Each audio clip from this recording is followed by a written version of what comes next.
Hello, welcome back to my channel. അപ്പോൾ ഇന്ന് നമുക്ക് സിമ്പിളായിട്ട് കുട്ടികളൊക്കെ സ്കൂളും കഴിഞ്ഞ് വരുന്ന സമയത്ത് വളരെ പെട്ടെന്ന് തയ്യാറാക്കി കൊടുക്കാൻ പറ്റുന്ന ഒരു 4 മണി പലഹാരത്തിൻ്റെ റെസിപ്പിയാണ് കേട്ടോ കാണാൻ പോകുന്നത്.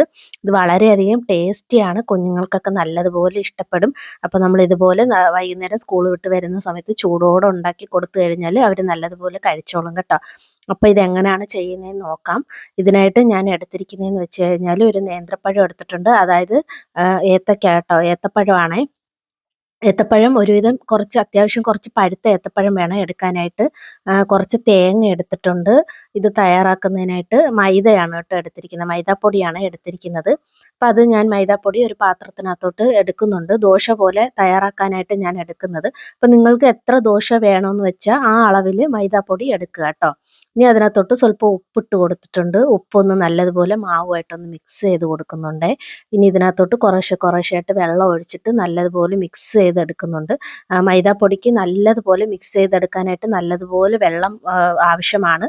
അതുപോലെ തന്നെ ഇങ്ങനെ മിക്സ് ചെയ്തെടുക്കുന്ന സമയത്ത് ഇത് നല്ലതുപോലെ കട്ട കെട്ടി വരും. അപ്പോൾ അങ്ങനെ കട്ട കെട്ടി വരാതിരിക്കാനായിട്ട് നല്ലതുപോലെ സ്പൂൺ വെച്ചിട്ടോ കൈ കൊണ്ടിട്ടോ ഇതുപോലെ നല്ലതുപോലെ മിക്സ് ചെയ്ത് കൊടുക്കുക.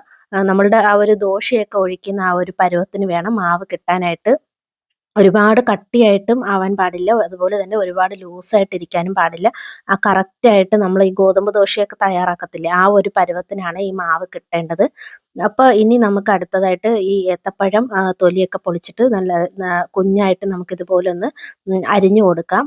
ഇതുപോലെ കുഞ്ഞായിട്ട് തന്നെ അരിഞ്ഞു കൊടുക്കാം. ഒരുപാട് കനത്തിനൊക്കെ മുറിച്ചിട്ട് കഴിഞ്ഞാൽ അത്ര ടേസ്റ്റ് ഉണ്ടാകത്തില്ല. അപ്പോൾ അതുപോലെ കുഞ്ഞായിട്ട് ഇതുപോലെ സ്ക്വയർ ഷേപ്പിന് നമുക്കൊന്ന് അരിഞ്ഞെടുക്കാം. ഞാനൊരു ഏത്തപ്പഴമാണ് എടുത്തിരിക്കുന്നത്. ഇനി ഒരു പാൻ സ്റ്റൗവിനകത്തോട്ട് വെച്ച് കൊടുത്തിട്ട് നെയ്യാണ് ഒഴിച്ചു കൊടുക്കുന്നത്. നെയ്യൊന്ന് ചൂടായി വരുന്ന സമയത്ത് ഈ കുഞ്ഞായിട്ട് അരിഞ്ഞു വെച്ചിരിക്കുന്ന ഒരു ഏത്തപ്പഴം ഇതിനകത്തോട്ട് ചേർത്ത് കൊടുക്കാം. നല്ലതുപോലെ ഒന്ന് നെയ്യിലൊന്ന് മൂപ്പിച്ചെടുക്കാം. അപ്പോൾ ഈ ഏത്തപ്പഴത്തിന് നിറമൊക്കെ ഒന്ന് മാറിയിട്ട് നല്ലൊരു മണമൊക്കെ വരുന്നതായിരിക്കും. ആ ഒരു പരുവത്തിന് വേണം ഇതൊന്ന് മൂപ്പിച്ചെടുക്കാനായിട്ട്. അപ്പോൾ സ്റ്റൗ ഒന്ന് കുറച്ച് വെച്ചിട്ട് കരിഞ്ഞു പോകാത്ത രീതിയിൽ നല്ലതുപോലെ ഒന്ന് മൂപ്പിച്ചെടുക്കാം. ഇപ്പോൾ നേന്ത്രപ്പഴമെല്ലാം ഇവിടെ നല്ലതുപോലെ നിറമൊക്കെ ഒന്ന് മാറി നല്ലതുപോലെ ആയി വന്നിട്ടുണ്ട്. ഇനി നമുക്കിതൊരു പാത്രത്തിനകത്തോട്ട് മാറ്റി കൊടുക്കാം. ഇനി മൂപ്പിച്ച് വെച്ചിരിക്കുന്ന ഏത്തപ്പഴത്തിനകത്തോട്ട് കുറച്ച് തേങ്ങയാണ് ഇട്ട് കൊടുക്കുന്നത്. തേങ്ങയും ആവശ്യത്തിന് കുറച്ച് പഞ്ചസാരയും കൂടി ഇട്ട് കൊടുക്കുക. പഞ്ചസാരയൊക്കെ അവരവരുടെ ഇഷ്ടത്തിനനുസരിച്ചിട്ട് ചേർത്ത് കൊടുക്കുക കേട്ടോ. ഞാൻ നല്ലതുപോലെ ഒന്ന് മിക്സ് ചെയ്ത് കൊടുക്കുന്നുണ്ട്. ഓൾറെഡി ഏത്തപ്പഴത്തിലും തേങ്ങയിലും ഒക്കെ സ്വല്പം മധുരം ഉണ്ടാവും. അപ്പോൾ അതനുസരിച്ചിട്ട് പഞ്ചസാര ചേർത്ത് കൊടുക്കുക.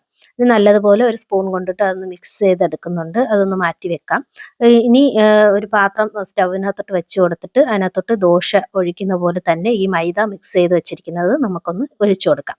അപ്പോൾ ഈ ഒരു വശം വെന്ത് വന്നിട്ടുണ്ട്. ഇനി അപ്പുറത്തോട്ടൊന്ന് തിരിച്ച് മറിച്ച് ഒന്ന് ഇട്ട് കൊടുക്കാം. രണ്ട് വശവും കൂടെ നല്ലതുപോലെ വെന്ത് വരട്ടെ. കാര്യം കുഞ്ഞുങ്ങൾക്കൊക്കെ കൊടുക്കുന്നതല്ലേ. അപ്പോൾ രണ്ട് വശവും നമുക്ക് തിരിച്ച് മറിച്ചിട്ട് നല്ലതുപോലെ ഒന്ന് വേവിച്ചെടുക്കാം. ഇനി മിക്സ് ചെയ്ത് വെച്ചിരിക്കുന്ന ഏത്തപ്പഴവും തേങ്ങയും എല്ലാം കൂടെ ആയിട്ട് ആ മിക്സ് ഇതിൻ്റെ സെൻറ്ററിലായിട്ട് നമുക്ക് വെച്ച് കൊടുക്കാം. വെച്ച് കൊടുത്തിട്ട് ജസ്റ്റ് ഒന്ന് അതൊന്ന് മടക്കിയെടുക്കാം. ആ ചൂട് തട്ടി വരുന്ന സമയത്ത് നല്ല അടിപൊളിയായിട്ട് ഇത് വെന്ത് വരുന്നതായിരിക്കും. വളരെയധികം ടേസ്റ്റി ആയിട്ടുള്ള ഒരു റെസിപ്പിയാണ്. ഞങ്ങളിതിനെ മടക്ക് ദോശ എന്നൊക്കെ പറയും. അപ്പോൾ എല്ലാവരും ഒന്ന് ട്രൈ ചെയ്ത് നോക്കണം. എൻ്റെ ചാനൽ ആദ്യമായിട്ട് കാണുന്നവരാണെങ്കിൽ ലൈക്ക് ചെയ്ത് സബ്സ്ക്രൈബ് ചെയ്ത് എൻ്റെ ചാനലൊന്ന് സപ്പോർട്ട് ചെയ്തേക്കണേ. അപ്പോൾ നമുക്ക് വളരെ സിമ്പിളായിട്ട് പെട്ടെന്ന് തയ്യാറാക്കിയെടുക്കാൻ പറ്റുന്നൊരു റെസിപ്പിയാണ്. വളരെയധികം ടേസ്റ്റിയാണ് ചൂടോടെ കഴിക്കാനായിട്ട്. അപ്പോൾ വൈകുന്നേരം ചായയൊക്കെ കുടിക്കുന്ന സമയത്ത് ഇതുപോലെ തയ്യാറാക്കിയിട്ട് നമുക്ക് കഴിക്കാവുന്നതാണ്. അപ്പോൾ എല്ലാവരും ഒന്ന് ട്രൈ ചെയ്ത് നോക്കണം. അപ്പോൾ റെസിപ്പി കഴിച്ചിട്ട് ഇഷ്ടപ്പെടുവാണെങ്കിൽ ലൈക്ക് ചെയ്യാനും ഷെയർ ചെയ്യാനും മറന്നു പോകലും. അപ്പം നല്ല ടേസ്റ്റി ആയിട്ടുള്ള റെസിപ്പിയാണ്. പെട്ടെന്ന് തയ്യാറാക്കിയെടുക്കാൻ പറ്റുന്ന ഒരു 4 മണി പലഹാരമാണ്. അപ്പോൾ എല്ലാവരും ഒന്ന് ട്രൈ ചെയ്ത് നോക്കണേ. അപ്പോൾ അത്രയേ ഉള്ളൂ. ടാറ്റാ.